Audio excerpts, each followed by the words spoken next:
রেহান আর আমার ফেসবুকে পরিচয় থেকে প্রেম তো হয়েছে ঠিকই, কিন্তু এখনো আমরা কেউ কাউকে দেখিনি। আজ ভালোবাসা দিবস, আমরা ঠিক করেছি আজই আমাদের প্রথম দেখা হবে। আমি বনলতা দেখিনি, কিন্তু আজ তোমাকে দেখেছি। হাজারবার জীবনানন্দের কবিতায় পড়েছি, কিন্তু সাক্ষাতে এই প্রথম। আপনি তো খুব দারুণ ভাবে আপনার অনুভূতি প্রকাশ করতে পারেন। কিছু কিছু অনুভূতি প্রকাশের জন্য আপনি নয়, শুধুই তুমি প্রয়োজন হয়। তার জন্য মনে হয় এখানে কারো অপেক্ষা করার কথা, তাই না? কিন্তু এখনো আসেনি, চলে আসবে, টেনশন নেই। সত্যি বলতে আমি অনেকক্ষণ ধরে একজনের জন্য এখানে অপেক্ষা করছি। সেও চলে আসবে, টেনশন নেবেন। সেটাই যেন হয়। তাহলে আপনি এখানে ওয়েট করেন, আমি না হয় সামনের দিকটা অপেক্ষা করি। এই যদি যাবে তাহলে কেন বলেছিলে আমায় একখণ্ড সবুজ পাহাড় হয়ে তোমার সামনে আসতে? কেন আমাদের ভালোবাসার শুরুটা হয় পাহাড়ের মতো দৃঢ়তা দিয়ে?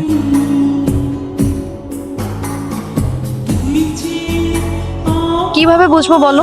তোমার না কথা ছিল সবুজ পাহাড় হয়ে আমার সামনে আসবে, কিন্তু তুমি তো এসেছো গোলাপ হয়ে। সবুজ পড়েছিলাম আমি,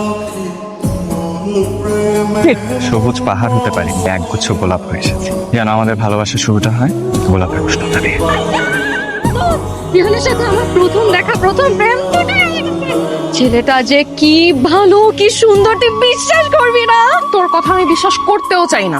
তুই প্রথম দেখায় ডিসাইড করে ফেললি যে সে একজন ভালো ছেলে। তোর কি আমাকে দিয়ে শিক্ষা হয় না? আমি 5 বছরে 5টা প্রেম করেছি। প্রেম করার আগে কত ভনিতা করে আমাকে প্রেমে ফেলেছে। এখন দেখ, আমি ফোনের পর ফোন করেছি, দেখ 1000টা কল করেছি, এখনো কোনো রেসপন্স নাই। আমি তো এইভাবে ভেবে দেখিনি। এখন যেটা করতে হবে, পরীক্ষা করতে হবে। ওকে আমরা ছোট ছোট টেস্ট দিয়ে যাচাই বাছাই করবো।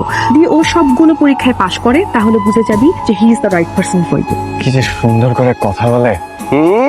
আমার রোমিও। হ্যাঁ, আমি এই লোকেশনে আছি। Save me, save me, save me. Tonni, Tonni, Tonni, Tonni কোথায়? আমি চলে আসছি তো। তন্নি দেখো, আমার খুব টেনশন হচ্ছে। কি হলো? তুমি তুমি কই? জানান তোমার জন্য কি পরিমাণ টেনশন করছিলাম। সত্যি এটাই তো দেখতে চেয়েছিলাম, যে কেউ আমার জন্য টেনশন করে কিনা। টেনশন না করলে কি করে বুঝতাম যে তুমি আমাকে এতটা ভালোবাসো? ভালোবাসা না, বলে পাগলাম। এটা যদি পাগলামি হয়, এই পাগলামিটা আমি আবার করতে চাই। রেহান তো পাস করেছে, আমার বিশ্বাস ছিল রেহান পাস করবে। এত খুশি হওয়ার কিছু নেই। এখন কি করতে হবে, মানে এরপর আমি আর কি করবো? প্রতিটা ছেলে প্রেমে পড়ার আগে অনেক পাগলামি করে, যখন প্রেমে পড়ে যায় পাগলামি আস্তে আস্তে অর্ধেক হয়ে যায়। একটু বৃষ্টি হবে কি যে ভালো হতো। তোমার বৃষ্টি অনেক পছন্দ? আমার বৃষ্টি ভীষণ পছন্দ। বৃষ্টির দিনে সবার কি খেতে ইচ্ছে করে জানো? ইলিশ খিচুড়ি। একদম।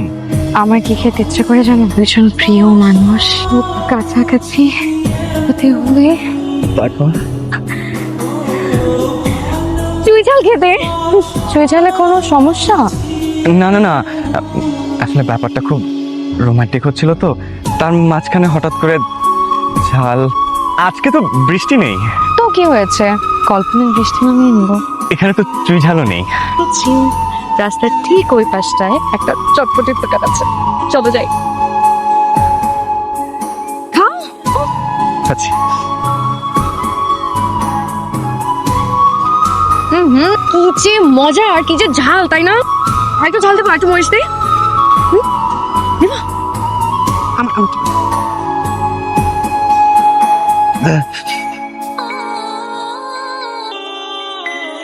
এই সব কিছু আমার জন্য, তাই না? তুমি যে ঝাল খেতে পারো না এটা আমি জানি না।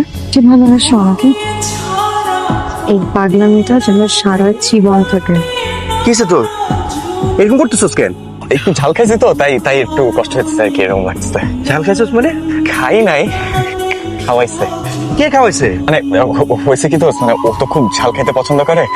প্র্যাকটিস করলাম আর কি, যাতে ফিউচারে অ্যাডজাস্টমেন্টে কোনো ঝামেলা না হয়। ওই মাইয়া তোরে ঝাল খাইতে বললো আর তুই ঝাল খাইয়ে ফেললি। আমি শিওর ওই মেয়ে তোরে টেস্ট করছে তুই ঝাল খাইতে পারোস কিনা। কত বড় সাহস আমার বন্ধুরে টেস্ট করে। হ্যাঁ, ওকে টেস্ট করতে হবে। ও যদি ওই টেস্ট পাস করে তাইলে বুঝবো ও তোর জন্য পারফেক্ট। রেহান, কিভাবে হলো এই অবস্থা? দেখ, ছোট্ট একটা বাইক অ্যাক্সিডেন্ট। তুই সাবধানে বাইক চালাতে। সাবধানেই চালাচ্ছিলাম, হঠাৎ করে হঠাৎ করে একটা সুন্দরী মেয়ে সুন্দরী মেয়ে। আমার বাইকের সামনে এসে পড়লো, মেয়েটা আমার দিকে তাকালো, আমি মেয়েটার দিকে তাকালাম। তারপর ওর তো চোখের পলক পড়ে না, আর আমার তো পড়েই না। তারপর দেখছেন, সুন্দরী মেয়ে দেখলে মাথা কাজ করে না, তাই না? আমি আর তোমার সাথে থাকতে পারবো না, আমার পক্ষে আর তোমার সাথে থাকা সম্ভব না, ইম্পসিবল। কি মেয়েদের তো অনেক পাগলামি দেখলেন, এবার দেখলেন তো ছেলেরা পাগলামি করলে মেয়েরা আসলেই পাগল হয়ে যায়।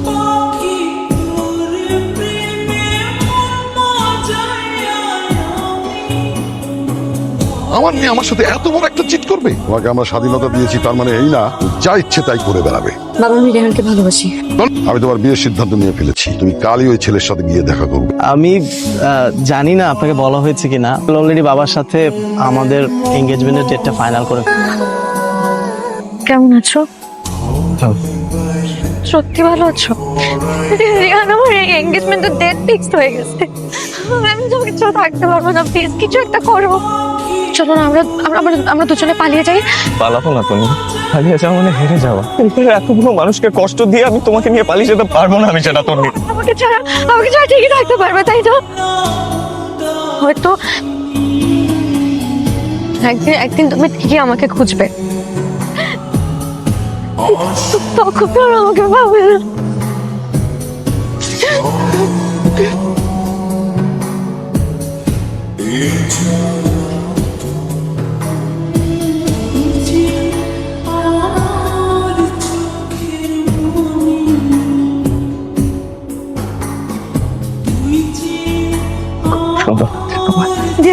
আমার এঙ্গেজমেন্ট হয়ে গেছে।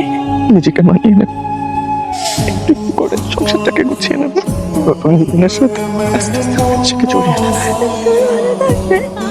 আমি জানি তুমি আমাকে ছাড়া ভালো থাকবে না, আমি তোমার সাথে বেঁচে থাকতে চাই, যাইতে চাই না।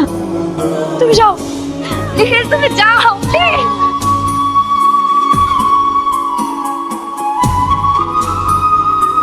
ভাই, আপনি চিনতে পেরেছেন নিশ্চয়ই। পছন্দের মানুষের স্বপ্ন পূরণের জন্য কেউ এত ব্যাকুল হতে পারে, সেটা আপনাকে না দেখলে জানতেই পারতাম না। এক্সকিউজ মি ভাইয়া, কিছু বলবেন? আপনি কি এটা নিয়েছেন? জি।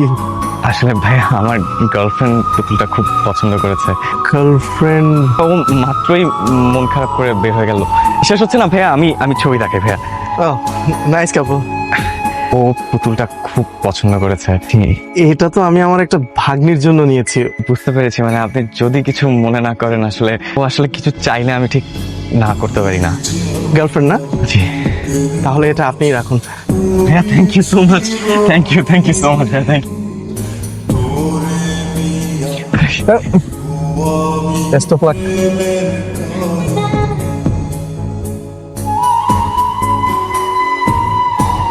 আমি যদি তোমার জীবন থেকে সত্যি সত্যি হারিয়ে যেতাম, আমি ঠিকই তোমাকে খুঁজে পেতাম।